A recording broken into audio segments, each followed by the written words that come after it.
біздің ең мықтылар, ең ақылдылар, ең білімділер және ең мықты қуаттылар осы ханзадалар. Рет-ретімен тұр, ары қарай Жасұлан мырза, өзіңіз. Саламатсыз ба, Диана ханым? Қайырлы күн. Қалайсыңдар, жігіттер? Қыздар, жігіттерге деген қолдауларыңыз.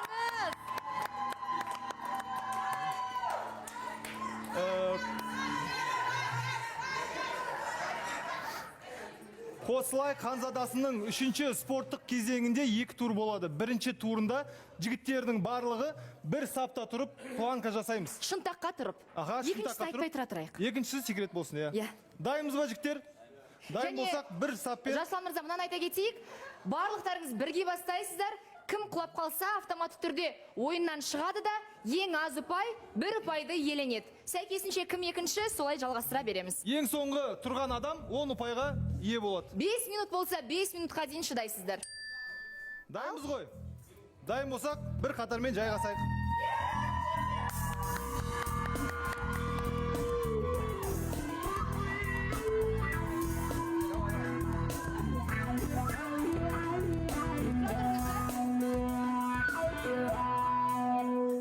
Жігіттер, дайынбыз ба? Егер сыртқы киімдеріңізді шешіп тастаймыз десеңіздер де болады, ыңғайсыз болып қалмасын қазір. Дайындалғандар, жігіттер. Давай.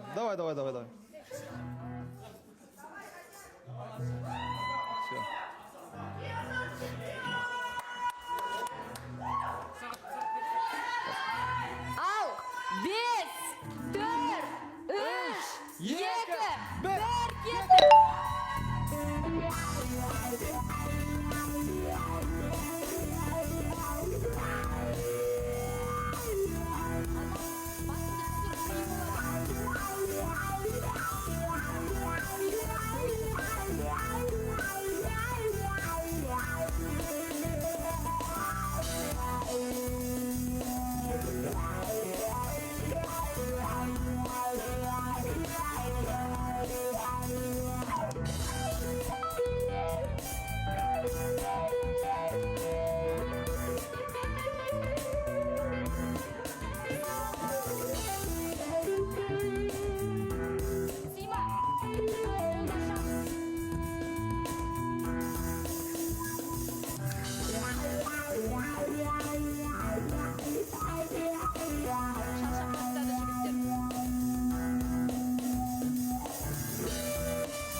Жоқ.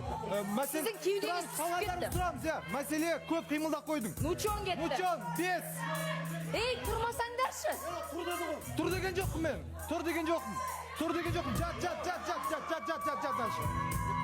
Жат. Болды, Алмат, сендер. Алмат. Болды. Звасар, жайғас. Тұрамыз, аяқ көтер. Көтер, аяқ, Данияр, көтер.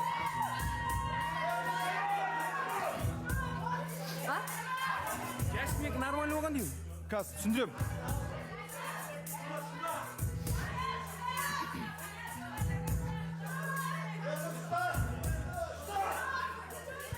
Шерхан төмендеп жатыр. Аяқ тұста.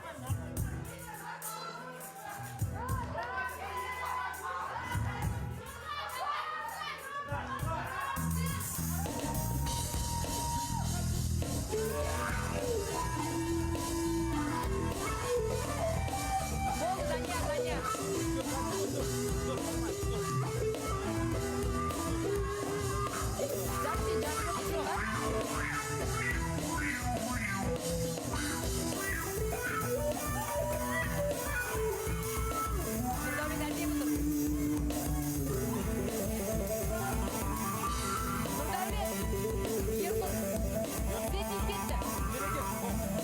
Жақсы,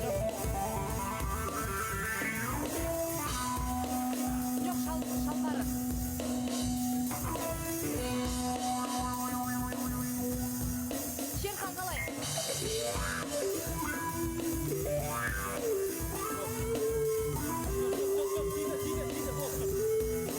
Финал, бізде финал.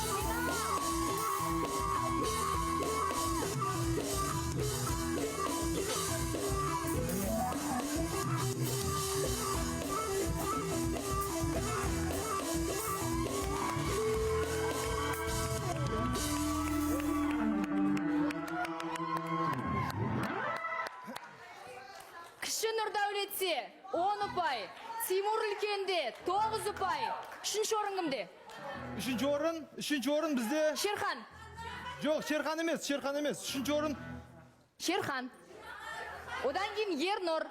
Төртінші орын Ернұр. Дұрыс. Мен Үшінші орын шығып кеткен деп шатасың. Жоқ, үшінші орын Шерханда. Дұрыс. Төртінші Ернұр. Бесінші Нучон. Алтыншы Данияр. Жетінші Алмат. Сегізінші Ізбасар. Тоғызыншы Нұрдәулет үлкен. Оныншы ең бірінші шығып кеткен бізде ақшасы көп Тима.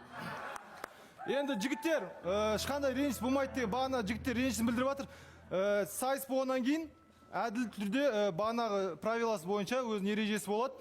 Қимылдап кеткен, мысалы Тимурдан басталды, қимылдады ма, орнына отырды. Сондықтан сол себептерге байланысты отырғызылдық. Реніш болмасын. Екінші турға өтеміз ба? Жоқ, кішкене демалып алсын. Серік пен Абзалдан комментарий ала тұрайық. Кішкене өйткені күш жинау керек, өйткені бұл кезең одан да қиын болайын деп тұр. Диана ханым, керемет сайыс болды. Өте керемет. Жігіттер действительно мықты екен. Маған ұнағаны Бұлай енді сырт көзге орындау бір техникасы жағынан ең дұрысы төзімді кім болды? ең дұрысы Нұрдәулетте болды, кіші Нұрдәулетте. А бұлай жігіттердің мінездері бар екен көрдім. Намыс қой, тіпті күш емес, қанша намыс қой бұл жерде, иә? Характер көрдім, сол сұнады. Абзал Харзи? Тұрғанмын. Негізі басынан біраз жігіттерді қате болды. Біреу түсіп тұрды, біреу көтеріліп тұрды. Енді оны байқасақ та үндемей отырдық қой. Бірақ мен Шерханнан мұндайды күтпеген едім. До конца барды үшке дейін. Негізі кім жаңа Данияр, кім Нучондар бір демалып алды ғой негізі Негізі арасында. олар жасұланды дұрыс түсінбей қалған ғой. Алматыға тұр дегенде олар сендер барлықтарын тұрыңдар деп естіп қалыпты. Ол қалай болады? Ол басында айттық қой. Бірінші, екінші тұратылғандарға солай болады деп ол. Демалып алып дейсіз ғой. Иә. Енді не істедік? Иә, по-любому біз шығып кеттік қой. Бірақ одан кейін бәрібір бірінен кейін бірі Нучон мен Данияр шығып кетті. Түсіндіре кетейін, одан кейін қарайтын болсақ, бәрібір бірінші Данияр, екінші Нучон шығып кетті. Олардан кейін ешкім шыққан жоқ алдында. Сондықтан да саналады деп ойлаймын мен. Алматты шіркін тұрғыз алмаймыз ғой. Денесі полда жатыр, тұр десең де, жоқ мен шыдаймын деп тұрып алған Алмат. Киім тиіп жатқанда енді Жасұлан мырза былай жерді сипап қарап Оған жүрді. дейін Алмат мен жақындаdım, тексердім, бәрі дұрыс болған. Аян тиме, оған дейін бәрі әділ болды. Бірақ одан кейін кімнің тізесі тиді, болды, ол саналмайды, автоматты түрде шығады дегендей. Ержігіт? Енді түсініспеушіліктер болды ғой, жаңағыдай правиласын сәл түсінбей қалды, біреуіне тоқта деп айтқанда бәріне қабылдап қалды да кейбіреулері. Сондай нәрселер болып қалды. Енді мен былай деп айтқым келіп тұр, ешқандай мақтаныш емес, бірақ Нұрдәулетке кішкене ерегістің эмоциясы жаққан сияқты ғой негізінде андай. қан ойнайды ғой негізінде. Қан ойнаған кезде екі Қымбатты есе намыс көрермен, ұстап кетеді. осы уақытқа дейін 3 кезең өтті. Енді бұл кезең әлі толығымен аяқталмады. Бірақ кешегі білім сайысында, білім додасында 9 ұпай, бүгінгі бір кезеңде 10 ұпай. Ал енді кішкене байқап жатқан шығарсыздар. Студияда сәл-пәл өзгеріс болайын деп жатыр. Бұл өте қиын, сондықтан жігіттер, кімге су керек, су ішіп келем дейтіндер бар болса, сіздер шығып келіңіздер, су ішіп келіңіздер. Тез-тез. Өйткені қазір де сіздердің төзімділіктеріңіз өте қажет. Оған дейін кеше эфирде болмаған Асхат Ханзада және Айдана. Сіздердің пікірлеріңіз, Ернұр, сіз су ішпейсіз бе? Айтпақшы, екеуіңіз бірдей болмадыңыздар да, бірдей келдіңіздер эфирге. Яна ханым, сөйлейінші. Ділбар ханым, Мен кімнің Нұрдәулеттің жанкүйерімін ғой. Қай Нұрдәулет? Кішкене Нұрдәулеттің. Ол бір апта бұрын маған айтқан болатын да, апа, сіз маған жанкүйер болыңыз, сіздің дұғаңыз болып жетіп жатыр деп. Содан бері мен действительно жүрегімен дүрсіліп, Нұрдәулет ұтса екен, Нұрдәулет ұтса деген дем кәдімгі қобалжу басталады екен. Мен өйткені өзім ойныма алдым ғой. Нұрдәулет мен сен үшін. енді қашанда бізде айтады ғой, аналардың дұғасы әрдайым қабыл болады. Сізге көп-көп рахмет, Айдана Диана Ханзада. ханым, енді бірінші күннен бастап негізі осы Ханзада байқау басталғаннан кейін кәдімгідей бақылап жүрмін, өте қызықты, бүкіл жігіттер өте керемет дайындалған және өнерлерін прям кереметтей көрсетіп жатыр да. Бірақ мен негізі өзім Ернұрға жанкүйермін да, өйткені шынымен де менің бауырым деймін, Шығыс Қазақстан облысынан өзіміз ғана енді бәрібір де осы жігіт жеңсе екен деп тілеймін. Ал Нұрдәулет жайлы айтатын болсақ, Диана ханым керемет техника көрсетті, керемет төзімділік, прям удивил десем болады. Намысқа тырысатын ер азаматтар нағыз осындай болады. Асхат Енді Диана Ханзада. ханым, бұл сайыс дегенші бір өмірдің кішігірім көрінісі ғой негізі. Өмірде де сондай болады ғой. Бір күні білекті жеңеді, бір күнді білімді жеңеді. Сол сияқты кеше мысалы біз болған жоқ, біз бірақ 0 алып қалған жігіттер болды да. Алмат, Шерхан сияқты соларға қолдауын білдіргім келеді. Иә. Өмірде де ондай моменттер болады. Иногда біз құлаймыз, главное қайтадан аяқтарыңа тұрып, ары қарай жүріңіздер. Ең үздігі женсің, ең лайықтысы болсын. Күшті жігіттер демалып келді. Абзал Хардия қазір ортаға шығып қарайыншы дейді. Келіңіз, өзіңізде өз көзіңізбен барлығын бақылап. Тимур, дайындалыңыз. Бүгін сіз ұтатын сияқтысыз қазір екінші кезеңде. Шын айтам. Е, дайынсыз. Енді бірінші нөмірден бастаймыз ба, әлде 10-шы нөмірден бастаймыз ба? Жігіттердің арамын қарасаңыздаршы, 10-нан бастайық деп жатыр. 10 болса Ізбасар мырза, 1 болса Нұрдәулет. Диана ханым, Онда былай істейік, әділ болу үшін бірінші кезеңде кім қалай шықты, сол көбірек демалды ғой. Солай бастайық. Бірінші кім шықты? Тима.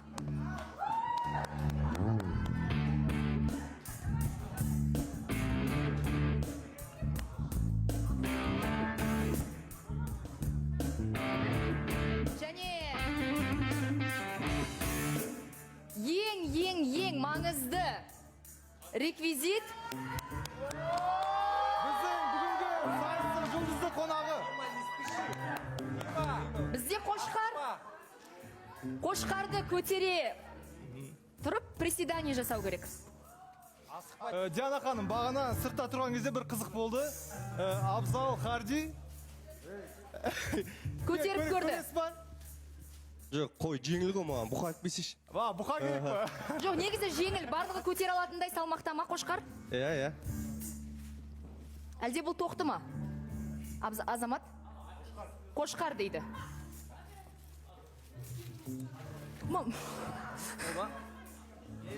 Давай. Давай. Және әр отырып тұрғаныңыз 1 ұпай. Отыр. Шап, Тима, шап!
Жиырма төрт. Жиырма бес. Жиырма алты. Жиырма жеті. Жиырма сегіз. Жиырма тоғыз. Отыз. Болды.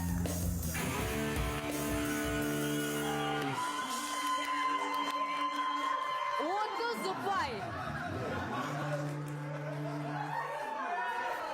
Сіз бүгін олжалы боласыз. Өйткені қой бір нәрсе істеп қойды. Тима, жарайсыз. Жоқ. 30 ұпай, бағанағы 1 ұпайды қосқанда 31 ұпай бүгінгі жарыста. Тима, сізді сыртқа шығарып жіберсек, әйтпесе үстіңізден өте әдемі әтірдің иісі шығып тұр.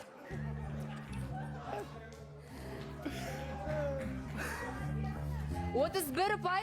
Нұрдәулетте алғашқы кезең бойынша 2 ұпай, енді сіздің кезегіңіз. Нұрдәулет.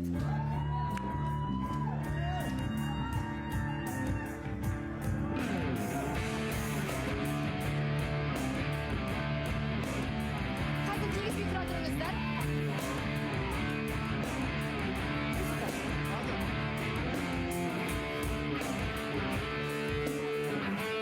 Және Серік мырза, негізі мен дұрыс байқадым бәлде, Тима тым терең отырып қойған сияқты. Негізінде бір Диана ханым. өйткені өздеріне жеңіл болу үшін қазір техникасын дұрыстап түсініп алайық. Кішкене жоғарылай тұрса, көбірек жасай. Міне сол жақ. Қатты былай отырудың қажеті жоқ. Міне мынандай көлемде отырсаңыздар, ең дұрысы сол. Тима жайлы не айтасыз? Комментарий болсын, Серік. Диана ханым, маған қатты ұнады, өте дұрыс жасады. Енді кішкене төмен түсіп кеткені болмаса, одан да көбірек жасайтын еді. Я, мен енді бұзып айта алмадым. Абзал, қалай болды Тимурдікі, кешірім сұрайым? Өте жақсы, күш атасын танымайды дейді ғой, ешкім. Мен өзім ол жігіттен ондай нәрсе күтпеген едім, негізі 30 көтереді деп. Мықты екен негізі. Біз де күтпедік, бірақ Тима намысты қолдан бермеді. Нұрдәулет, дайынсыз ғой? Жарнамада тағы да жігіттерден сұрап алсаңыз болады, қалай отырған дұрыс. Бізде өйткені шағын жарнамадан кейін қызық басталмақ. Қосылайық жобасында өте керемет көрініс болып жатыр, қымбатты көрермен. Тима әлі студияға оралмаған сияқты, және биыл оралмайды да, өйткені өте қиын болып жатыр жағдайы. Бірақ десе де мен Тиманы құттықтағым келеді. Бүгін керемет бір өзінің мықтылығын көрсетті. Күтпеген жағдай болды. Тимаға ризамын негізінде. 31 ұпай. Тима, және қымбатты көрермен, құрметті ханзадалар, Тимаға әділ болсын деп барлықтарыңыз тереңірек отырып тұратын болдыңыздар соңына дейін. Әйтпесе қазір әділ емес болып қалады. Тима, сіз үшін тағы не істей аламыз? Ал әсеріңіз, қой жайлы не айтасыз? Негізі қойлар былай құмалақ болып не істейтін, мынау что-то понос істетіп жатыр. Арқам барлығы понос болды, бірақ негізі өте күшті. Әсерім күшті. Соған қарамастан ары қарай өміріңізде алғаш рет қоймен былай жап-жақын болған шығарсыз. Қалай екен иісі? Күшті, өте керемет. Ауырмайсыз. Болды. Енді көрдіңіз ғой, ақша табу оңай шығар, қой көтеру оңай емес. Ал енді Нұрдәулет, сізде 2 ұпай, қазір қанша ұпай болатыны сізге байланысты. Жігіттер, көмектесіп жіберсеңіздер.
20 рет отырып тұрдыңыз.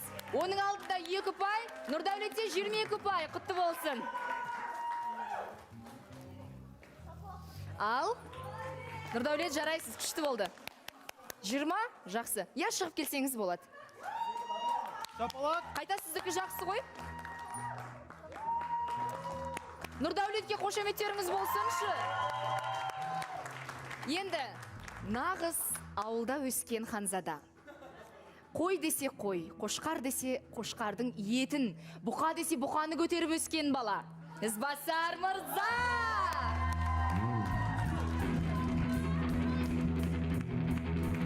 Ізбасарда 3 ұпай болды, я? Алғашқы кезең бойынша. Аха. 40 жасау керексіз. 40.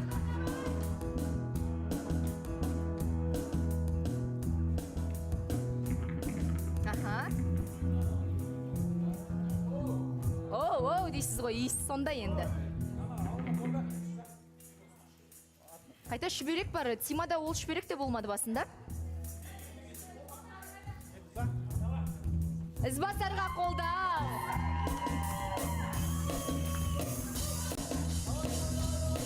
Бір, екі, атпан, атпан.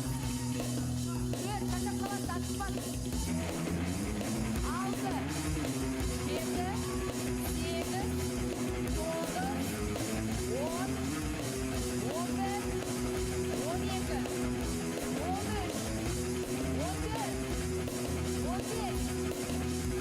19, 20, 27.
Біздің қойды өлтірейін деп шешті.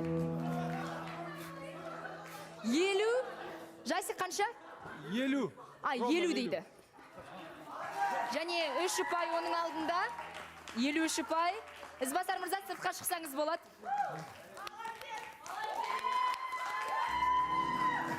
Мен сәл қателескен екенмін, 40 жасайды деп ойладым, бірақ 50 жасады. Алдыңғы кезеңмен есептесек 53 ұпай. Бізде студияда құмалақтар шашылуда. Ал біз жалғастырамыз бәрібір. Және Алмат, сіз ғойсыз.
Керемет.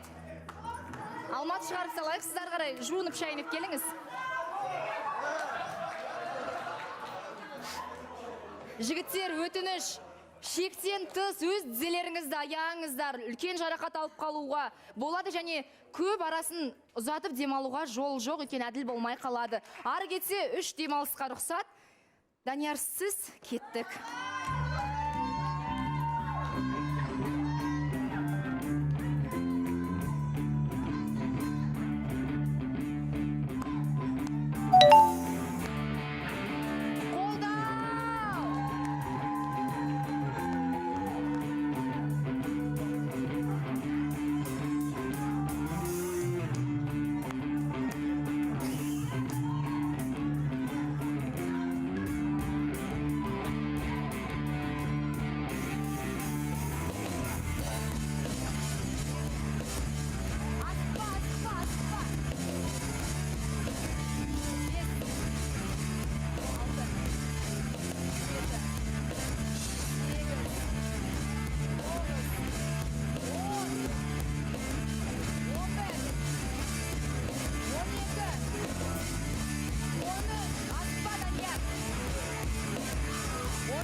Оның алдыңызда 5, 40 ұпай сізде, құтты болсын. Енді Нучон. Нучонда 6 ұпай, енді. Құлап қалды Данияр. 35. Ертең ханзадаларымыздың тізелерінен жарақат алды деген хабар келмесінші, өтініш. Өздеріңізді қатты қинамаңыздар.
екеу бірдей 35 рет істеді, оның алдында 6 ұпай, сізде 41 ұпай. Құтты болсын, жарайсыз, Нучон. Енді кім қалды бізде? Ернұр, келіңіз. Ернұр, аяғыңызды байқаңыз.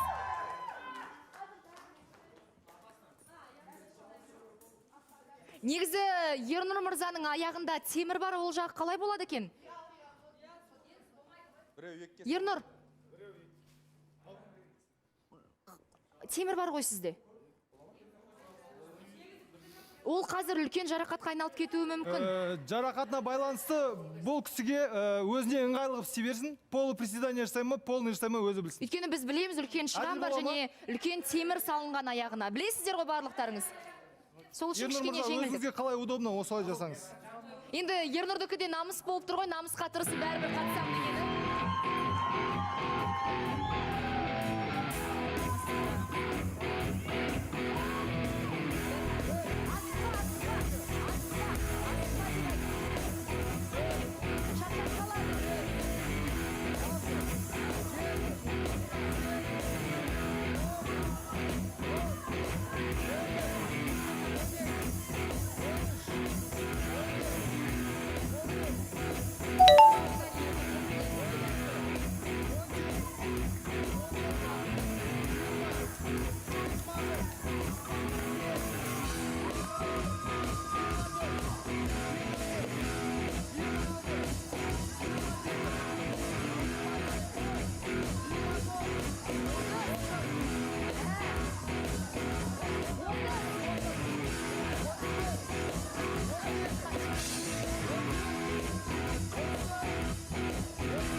Оның алдында 7-52 ұпай. Жарақаты болғанына қарамастан, керемет. Мәссаған. Мен бұл көріністі көргім келмейді. Керемет. Шерхан, кеттік.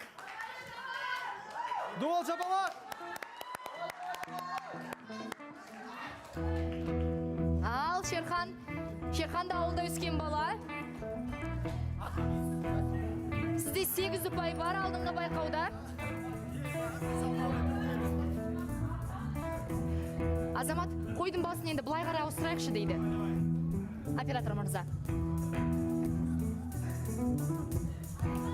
Дұрыс болды.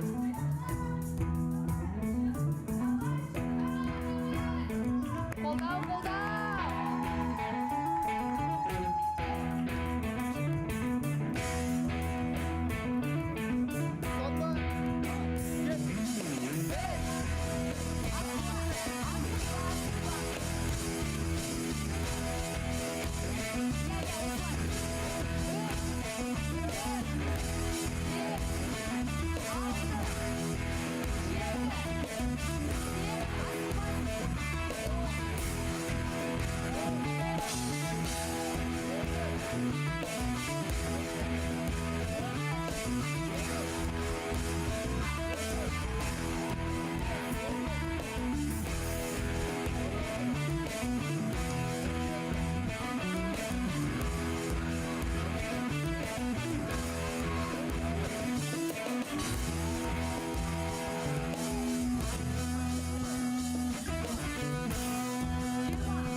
30 ғой, иә?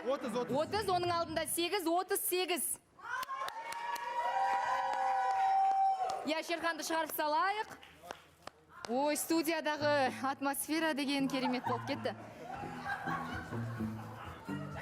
Қой шаршап қалды, не істейміз енді? Серік мырза, комментарийлеріңіз қалай болып жатыр? Абзал Харди, не дейсіздер? Абзал? Негізі жігіттер бірінен бірі асып, нағыз қазақтың мінезін көрсетіп жатыр, бірінен қалыспай жатыр. Негізі Шерхан өзін қалқындырып қойды, негізі көп көтеретін еді. Я, өйткені өзіне ауа жетпей қалды. Негізі жалпы жақсы жігіттер жақсы көрсетіп жатыр.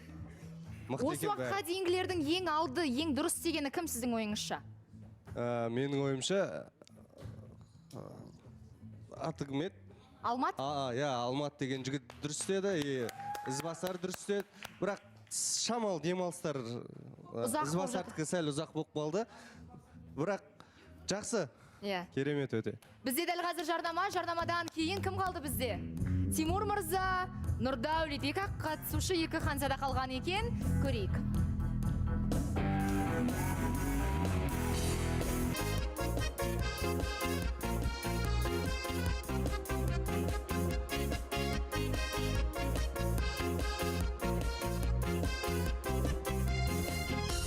Қымбатты көрермендер, біз жалғастырудамыз. Тек қана екі Ханзада қалды, Тимур және Нұрдәулет кіші. Оған дейін қазір көш бастап тұрған бізде 54 ұпаймен Алмат бірінші орында. Ізбасар мырза екінші орында 53 ұпаймен күшті. Ернұр үшінші орын 52 ұпаймен.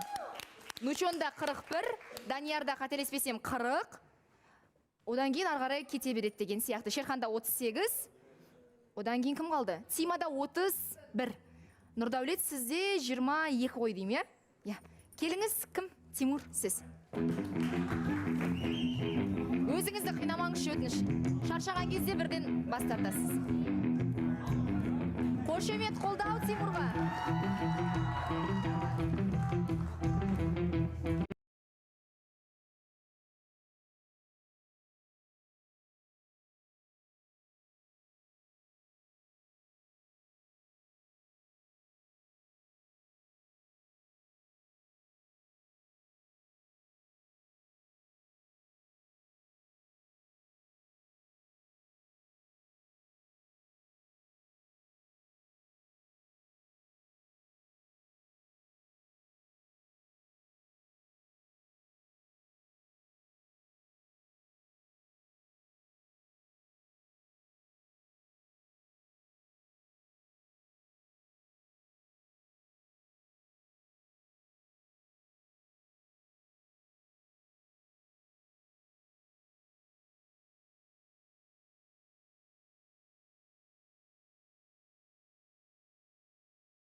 Ал, соңғы Ханзадан Нұрдәулет, келіңіз.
кезең бойынша 10 ұпай, қой көтеру кезеңінде 51, сонымен 61 ұпай сізде. 51 рет көтерді ғой, 51, оның алдында 10 ұпай, 61. 61 рет. 61 рет. Рекорд. 61 екен ғой. Онда сізде 71.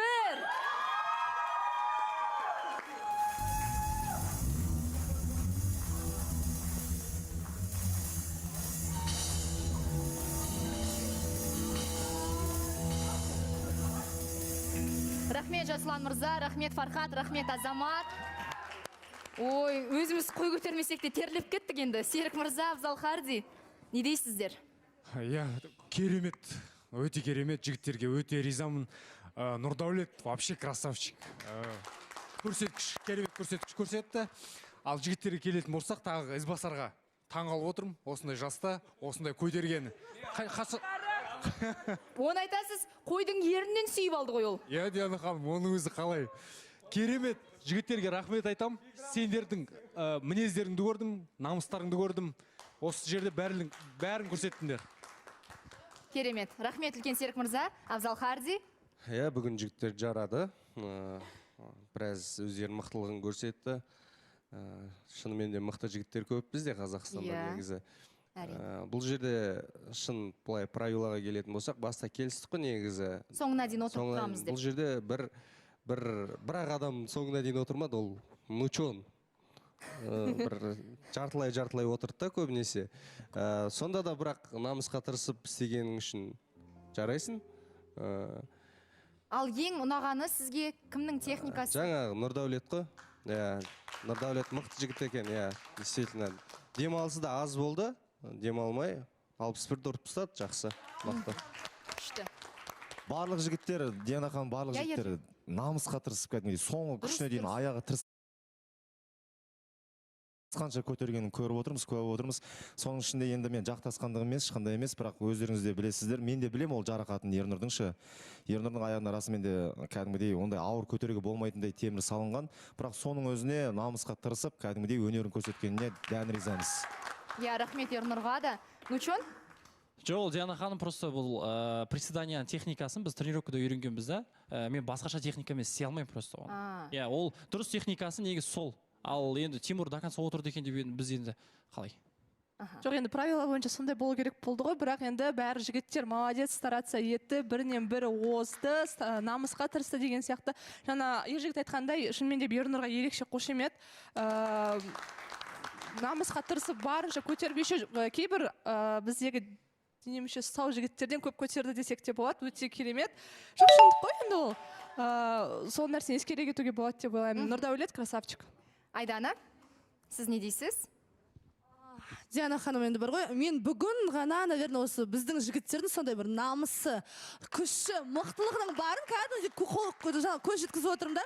Бағанан бері, например, бірінен бірі қалыспайды енді, бірінен бірі озы жатыр. Нұрдәулет мен үшін, например, осы бір-екі күндер прям находка века, Диана ханым бар ғой, енді андай намыс, андай жігер. Ашылды Нұрдәулет. Ашылды, кереметте ашылды. Өте күшті. Енді бір бәйге болған кезде де бір тіркес бар ғой, темная лошадка деуші ме еді? Нұрдәулет дәл сондай болған сияқты осы Ханзада байқауында. Енді жігіттердің барлық ұпай санын айтып кетейік. Ең бірінші Тимада бізде 31 ұпай орта есеппен. Нұрдәулет үлкенде 22 ұпай. Ізбасар мырзада 53 ұпай. Алматта 54 ұпай. Даниярда 40 ұпай. Нучонда 41 ұпай. Ернұрда 52 ұпай. Шерханда 38 ұпай. Тимур үлкенде 31 ұпай. Және Нұрдәулетте 71 ұпай.